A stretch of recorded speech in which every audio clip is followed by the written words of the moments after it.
नमस्कार, मैं सुमित द्विवेदी पवन और हमारे साथ ये जो शख्स दिख रहे हैं, ये हैं ऋतिक सिंह जी। इनका एक और पहचान है भोजपुरी फिल्म के पावर स्टार, हम सभी के चहेते पवन सिंह जी के छोटे भाई हैं और इससे भी बड़ी एक पहचान इनकी खुद की बनाई हुई है, जो कि बड़े ही कमाल के गायक हैं। सबसे पहले तो स्वागत है आपका भोजपुरी बचाओ में। कैसे हैं? जितने भी भोजपुरी बचाओ चैनल के माध्यम से जितने लोग भी मुझे देख रहे हैं, सबको पहले मेरा प्रणाम है और आपको भी प्रणाम है, स्वागत है। सदा आनंद रहिए और ऐसे ही मुस्कुराते रहिए और खूब बड़ा बड़ा काम और कारनामा करते रहिए। ऋतिक सिंह जी, एक सबसे पहला सवाल आपसे ये होगा कि भैया के आप भाई हैं, यानी कि पावर स्टार पवन सिंह जी के भाई हैं, इसका मतलब कितना फ़ायदा है आपको? ये हमारे लिए सौभाग्य है और जीवन में इससे ज़्यादा और खुशी मुझे कुछ नहीं हो सकती है कि मैं उनका छोटा भाई हूँ। जी जी। और इस चीज़ से मैं अपने आप को प्राउड फील करता हूँ कि मैं उनका छोटा भाई हूँ।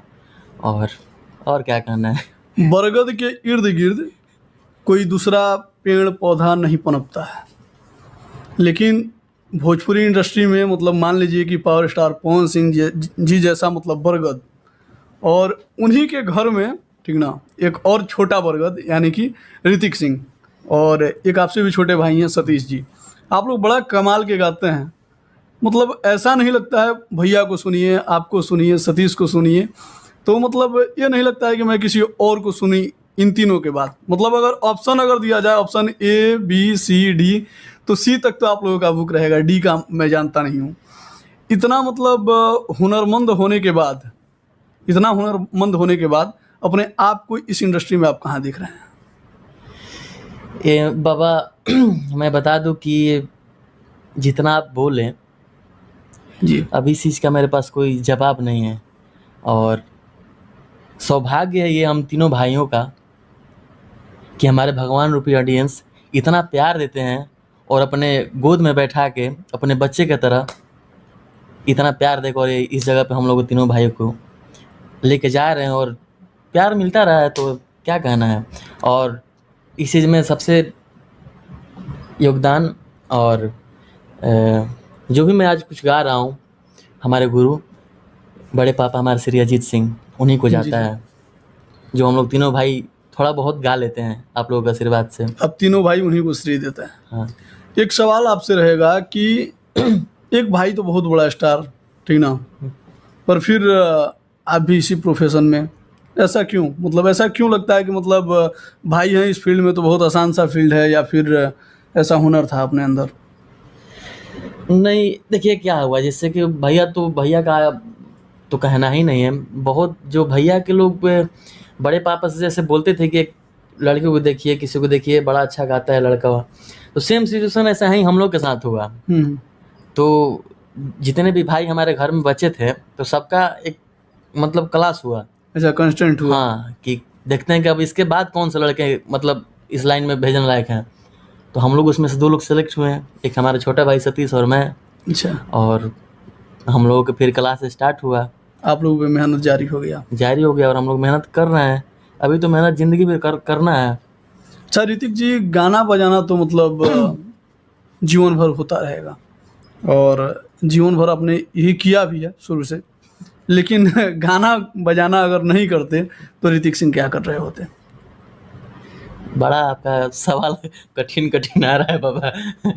क्या कर रहे होते, पढ़ाई लिखाई चल रहा है, पढ़ाई लिखाई नहीं होता, कुछ जॉब पढ़ाई लिखाई मतलब कहाँ तक चल रहा है, क्या चल रहा है पढ़ाई लिखाई में अभी? पढ़ाई लिखाई क्या ही बताया बाबा, आप इंटर तक तो गए हैं, इंटर से आगे बढ़ ही नहीं पाते हम, बार बार इंटर में लटक जाते हैं। कहाँ फेल हो जाते हैं? हाँ। अब तो देखिए क्या छिपाना है, जब मैं गाना गाता हूँ और ये एक मतलब विरोधियों को बहुत बड़ा मुद्दा मिल जाएगा कि पवन सिंह का भाई इंटर फेल। देखिए, मुझे नहीं लगता है कि हाँ मैं नहीं पढ़ पाया, नहीं पढ़ने में मन लगा जाता, इस लाइन में रुचि है तो कोई बहुत बड़ी चीज़ नहीं कि उसको छिपा लें। और छिपाना क्या है, फेल हूँ तो फेल हूँ, नहीं पढ़ सच्चाई पाए। मतलब सच्चाई हर कोई बताता नहीं है, लेकिन आप सच्चाई बोलने से मतलब डरते नहीं हैं। नहीं डरते हैं, जो सच है वो सच है। हम अच्छा, लोग इसके हमेशा लिए जब मान लीजिए, एक तो मतलब आज आप एक सेलिब्रिटी के तौर पे देखे जा रहे हैं, परिवार में भी लोग बड़े सम्मान की निगाहों से मतलब छोटे पवन सिंह के नाम से मतलब जानते होंगे, छोटा बॉस।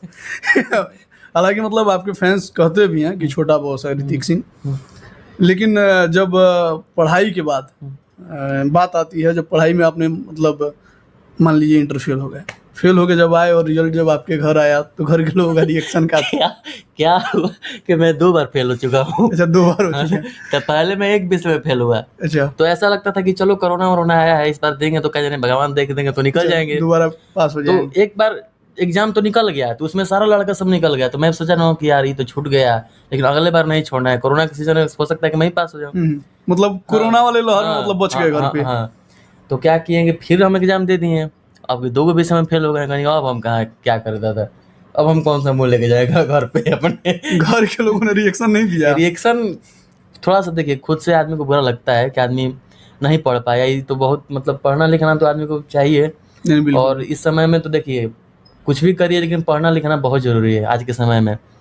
तो ऐसा भी नहीं है कि अगर नहीं पढ़े लिखे हैं तो हम बुर्बक हैं, समझदारी तो है उतना देखिए ही। सबसे बड़ी चीज़ ये है, ठीक है, कि आप पढ़ाई करें या ना करें, इंसान को किताब पढ़ने आए या ना आए, लेकिन इंसान पढ़ना आना चाहिए। बिल्कुल। ठीक है, जो कि आप में कूट के भरा हुआ है। ये किसी भी व्यक्ति को कैसे सम्मान देना है, किसी भी व्यक्ति के साथ कैसे पेश आना है, अपने से छोटे से कैसे बात करना है, बड़ों से कैसे बात करना है, बराबरी के लोगों से कैसे बात तो करना है। बाबा जिस मैं फैमिली से बिलोंग करता हूँ तो संस्कार तो कूट के होना ही होना है।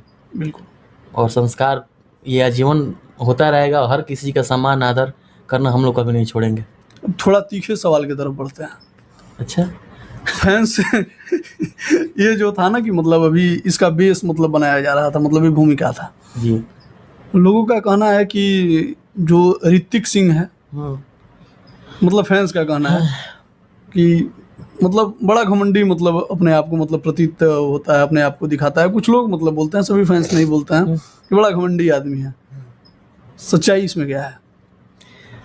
घमंडी तो मैं खुद से कैसे बोलूँगा, मैं घमंडी नहीं हूँ बाबा, आप तो मेरे को जानते हैं अच्छे से। बिल्कुल, हम तो देख रहे हैं, और हम लोग साथ में हैं आज 3 दिन से। कुछ भाइयों ऐसे नाराज हो जाते हैं, कमेंट में पढ़ता हूँ, तो आप देख ही रहे हैं कि जब से आप आए हैं तब से मेरा काम देख रहे हैं। अपना भी काम है, कुछ भैया का भी काम होता है, तो अब घर के छोटे बच्चे हैं तो भाई काम तो होना ही है, प्रेशर तो होना ही है।